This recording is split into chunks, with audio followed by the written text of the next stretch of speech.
So, hey guys, Bats here, and today we are back with another drug story. Now, I'm coming at you with part 2 of the Robo 30 binge, alright? So, hold up. Ooh. Oh, that was bad. Well, fuck. What the fuck, man? Ooh. Anyway, so, uh, welcome back. Today we're continuing the Robo 30 binge story, and I don't want to waste any time, so let's just get right into it. So, at this point, it is about the next morning, and I, I was sitting there, and my cousin had already left for work again, and I was like, I'm really ready to bump this up because my goal was to bump up the dose gradually over time, and then hopefully, and then at the end, I was gonna do like a whole gram, um, and but yeah, so I was like working my way up. I was really trying to test my limits, really just like explore the entire dextroverse. So I take about 300 milligrams today, which is it's not a whole lot more. It might have been a little more than 300 actually. It might have been closer to like 340 or something, or like 350. I don't know, somewhere in that range. I don't remember exactly, but it was in that range, and I was already still like on like a lower second plat trip from like redosing for 2 days straight, basically. Um, so yeah, and this is when I had like my first like whole ego death on DXM. Now, ego death on DXM is very different from how it is on psychedelics because first of all, it seems to be like a much faster thing on psychedelics. Like it seems like it kind of like bum rushes you out of nowhere and just like slaps you in the face, and you just have to like fucking like try and accept it. And it's also just like really scary because I don't know, if just the psychedelic mind state, you're just so scared of losing control. But with dissociatives, that's the whole point, is to lose control and to be disconnected from yourself and your body. And so it's a very pleasurable and like kind of enjoyable thing. It can be a little bit scary, and there were definitely a couple of scary moments, but I think it's definitely way less terrifying than psychedelic ego deaths are. But anyway, so it started happening like really fast again, but it felt like it was faster, and I'm not sure if that's just because of time dilation, which is also a big factor at this point. Like I was really just starting to lose any track of time. Unless I like checked the time on my phone, I would have no clue what fucking time it was. And I couldn't keep track of like the general time or anything, and it felt like time was just dragging on forever. But it felt like I like started coming up again super fast, like even like a little bit faster than usual. And it seemed like usually when I like start getting like the floating feeling and like all of that stuff, it's like it's a slow, gentle like approach. But this one was kind of like, it wasn't like it wasn't like a completely like a like ripped out of your body thing like DMT or something, but it was like a, I don't know, it was kind of like a little like a yanked out of my body, I guess. And it felt like my consciousness had been separated from my body. Like it felt like, it didn't feel like my body was floating like it did the last couple of times. It didn't feel like I was like the bed was floating. It actually felt like my consciousness, my pure consciousness, was pulled out of my head, out of my body, and that's what was floating around. And that's what I felt like. I felt like just pure consciousness. Like I felt like it felt like if you tried to touch me, like it would go through me because I'm just pure consciousness. And then I just started like forgetting just like everything about this world. Like I started like like I was just so dissociated from this world, and I was getting so used to this new reality that I had been living in over the past couple of days and weeks. And I couldn't think about who I was. I didn't even think that I didn't even really think that I was like human, or like it almost felt like I had died, but my consciousness had moved on to this like absolute nirvana. And it was just it wasn't scary, like like it was like it was just actually it wasn't like really euphoric either. It was just like peaceful and blissful. It was like, it was like a, it was like I fucking reached enlightenment, because I've, like none of the things in the physical world had any meaning to me anymore.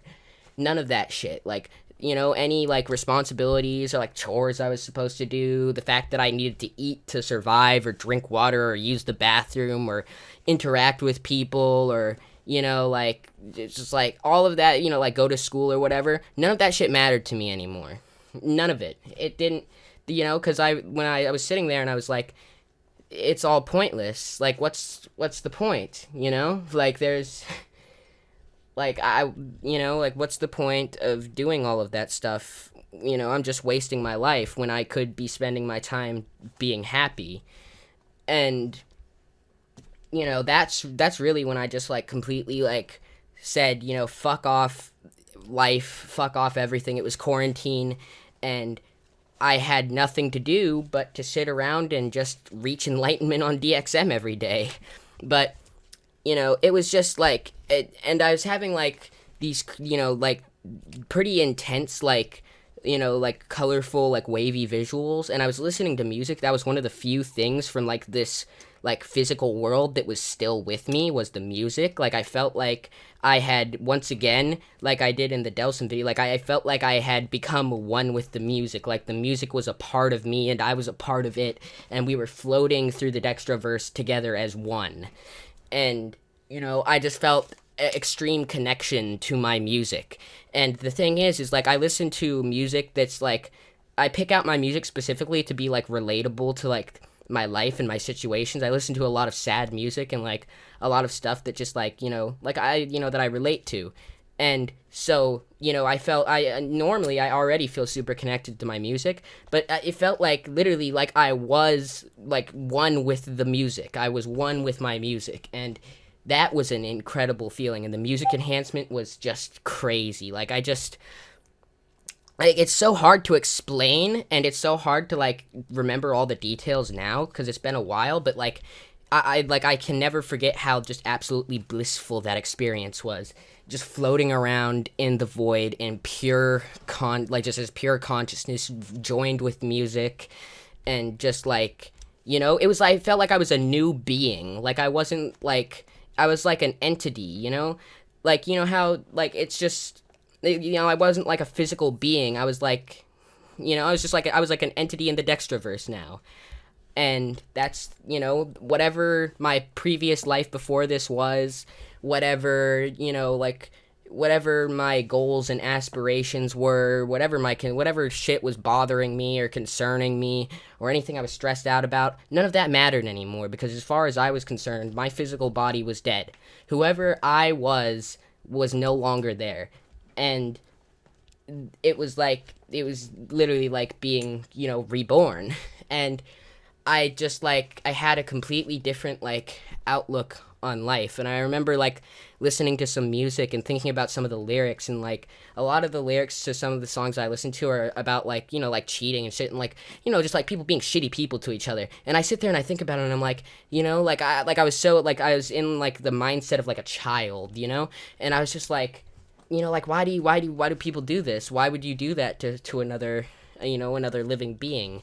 And, it's just like, that's just kind of how this whole like trip was just like, like just me, like, and then it was like, I remember a couple of times, I was like, who am I? Like, really? Like, who am I? Like, I know my, like, I eventually I remembered my name, but like, what did that name mean?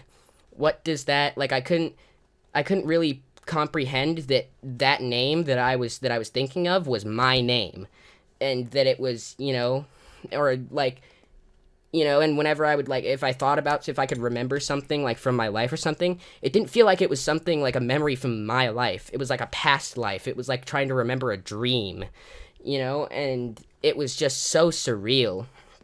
And yeah, it stayed like that for quite a while, and eventually I started kind of like coming down, and just like slowly like everything like started like, coming back.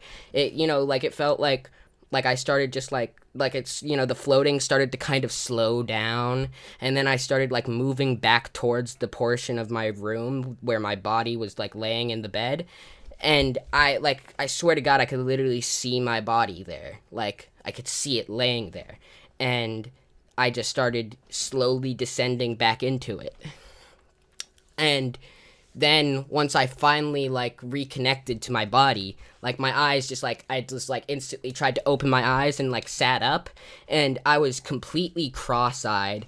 Like I could not feel my chest at all, and there was barely any light in my room, but like anything that I could see in the darkness, like around that there was, like if anywhere there where there wasn't light, it was like there was these really like wavy, like kind of like color, like not super colorful, but like wavy, lightly colorful, you know, like waves. And I remember going on Discord, and you know, shout out to OTC Discord. These guys are fucking great. If you need any like drug advice, or you just want to talk to some, you know, some druggy homies, this is the place to be. But anyway, so I went on here, this OTC family Discord server, which is for, of course, over-the-counter drugs, but you know, and I was talking to a couple of my homies. I've made some really good friends on here, but I had to close one eye to type anything, and I was still fucking all of it up. And then, I'd be looking at my phone, and it would start, like, bending around, like, my vision. Like, it was like the screen was expanding and bending around my vision, and, like, the letters were, like, moving and, like, wiggling and shit. And it was so hard to, like, actually find the buttons and, like, type them and shit. And I was just, like, trying to explain the experience that I had just had to everybody in there. And a couple of other people in there were tripping. Because, I mean, Robo-30s had just came out. Everybody and their mom was getting Robo-30s. So we were all raving about Robo-30s and how it was the best thing to ever fucking grace DXM. Which, honestly, it was.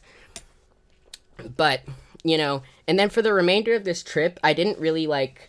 You know, like, I felt like a new, like a, you know, like a new person. I felt like I had just, you know, like, I don't know, it felt like all of, like, my issues and my problems, like, I wasn't really concerned about them anymore, and I just, you know, I felt like no matter what, I was going to be alright, because, you know, at the end of the day, you know, whenever I die, then my consciousness will just go on back into the void until I'm reincarnated or something. Now, I'm not really like a spiritual person or a religious person at all, and I don't really believe in that at all, but that's just how it felt when I was on DXM. DXM is the closest thing I can say to a spiritual, like, experience that I have ever had besides, like, DMT. And that's fucking crazy, man. Like... It's so insane how an over-the-counter medicine can really give you such profound dissociative experience. But, yeah. Without any further ado, though, I think I'm going to leave this video here. We have a lot to talk about, so stay tuned for the next part. I don't know if I'll upload the next part today or tomorrow, but I'm going to try and, you know, get this out relatively fast, because I feel bad about how long I've been away from the channel, and I want to just pump out a couple of videos for you guys real quick so you guys have something to catch up on. And but yeah, thank you guys so much for watching. If you guys enjoy these videos, then make sure to leave a like, show me support, you know, leave a comment down below. I read every comment, and I love reading your guys' comments. You guys are great. You're the best fan base ever, dude. And if you guys, you know, everybody, if you are not subscribed to this channel yet and you enjoy this content, please subscribe. You know, it would be amazing if we could get to 1,000 subs. That, it would be a dream come true. I've always wanted to do YouTube since I was a little kid, and it's absolutely mind-blowing that you guys enjoy my videos, and it's amazing. So, you know, anyway, without any further ado, thank you, stay zooted, stay lifted, peace. I'm uncomfortable, because I never even thought you were corruptible. But I suppose that we were young and we were gullible. Because it's kids, yeah, they tell you you're untouchable. But that's a lie, because baby, I'm uncomfortable. Because I never even thought you were corruptible. But I suppose that we were young and we were gullible. Because it's kids, yeah, they tell you you're untouchable. But that's a lie, because baby, I'm